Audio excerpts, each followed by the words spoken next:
I've got a message for you, and you're not going to like it.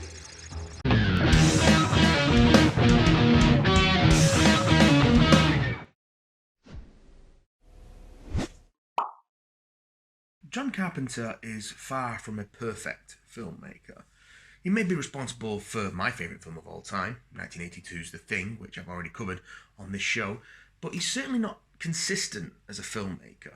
I'd argue he's not made a truly great film since 1994, Within the Mouth of Madness, and there are many classics in his career up until that point, but they weren't all seen or appreciated in the way they deserved on their initial release.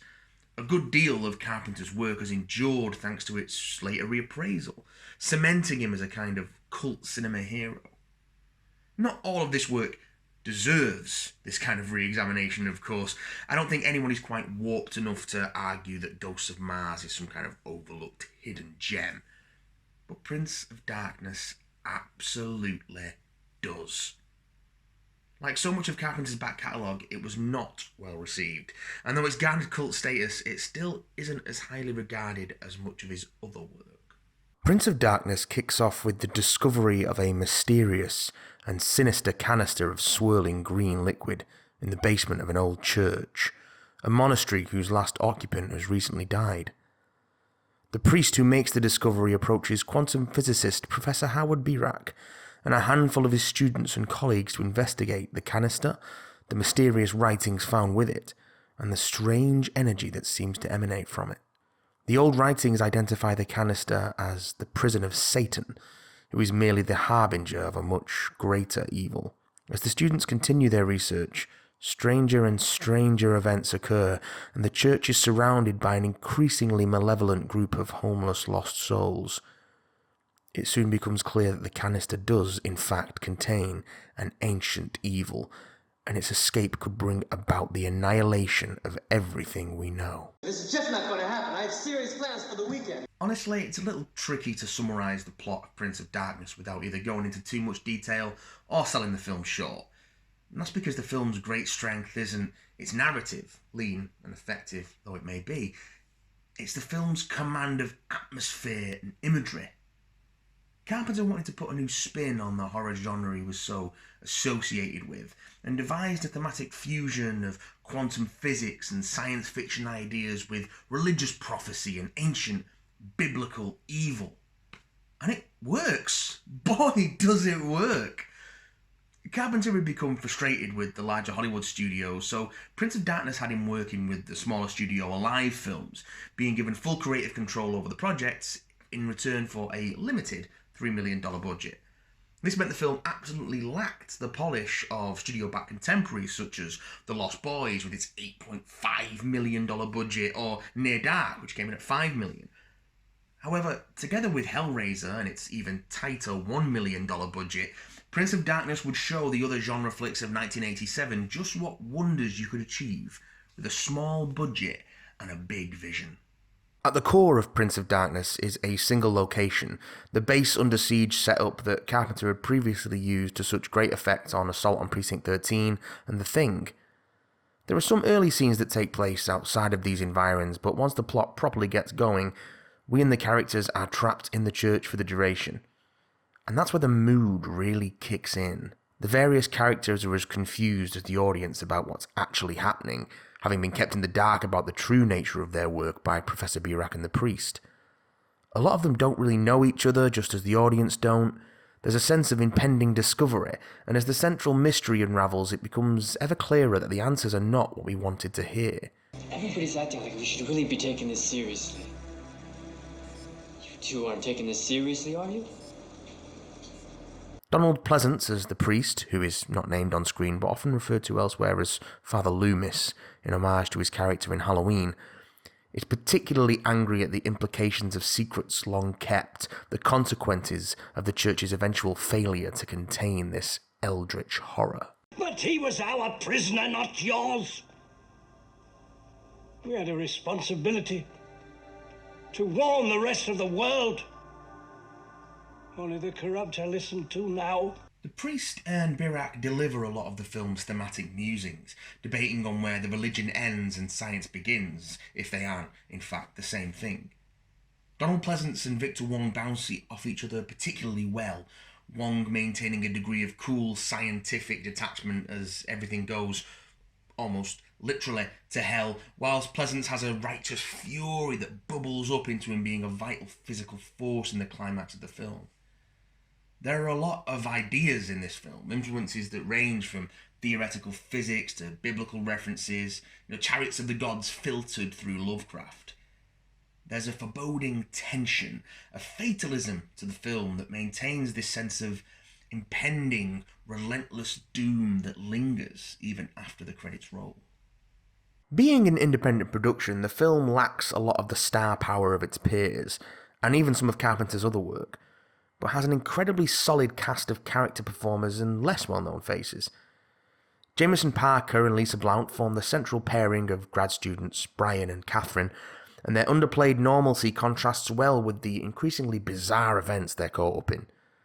Susan Blanchard as Kelly gives a great performance through increasingly disgusting makeup as she is transformed into an instrument of the sealed evil, and a good deal of the other cast get to flex their creepy muscles as the situation deteriorates, and more of the science team fall under the evil's sway, most notably Anne-Marie Howard as Susan. Who? Radiologist, glasses. And Jesse Lawrence as Calder.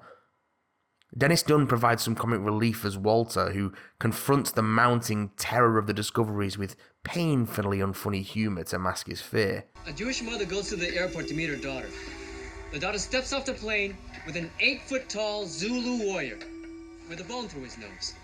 The mother screams, "You fool! I said a rich doctor!"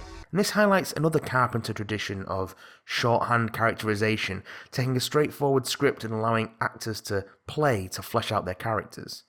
This helps give even minor characters a bit more life, adding little quirks like Peter Jason's Dr. Leahy doing his mouth trumpet routine whilst fixing a snack, or the fact that no one seems to remember who Susan is. Have you seen Susan?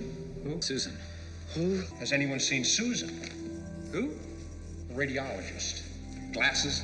And yes, that is Dirk Blocker, aka Scully from Brooklyn Nine-Nine.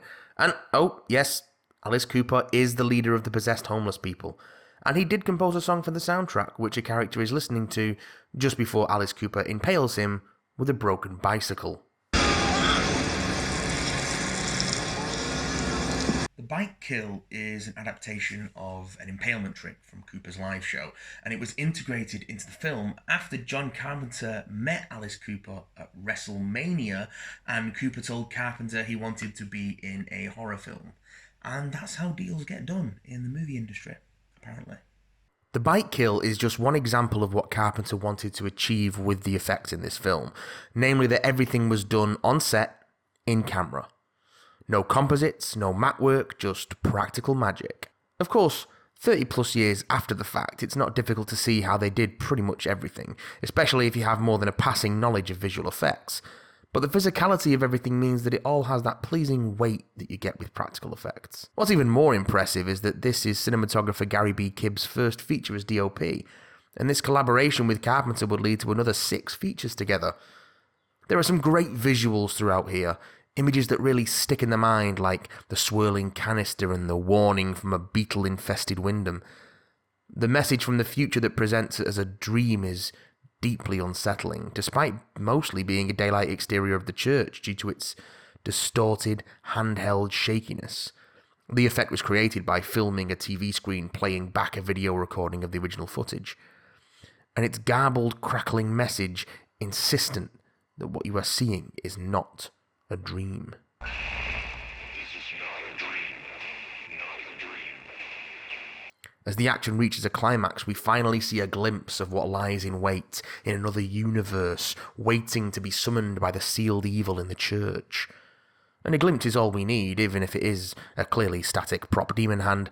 The heightened tension sells it, and with the glances at the deep liquid darkness of the world beyond, the horror of the unknown looms large.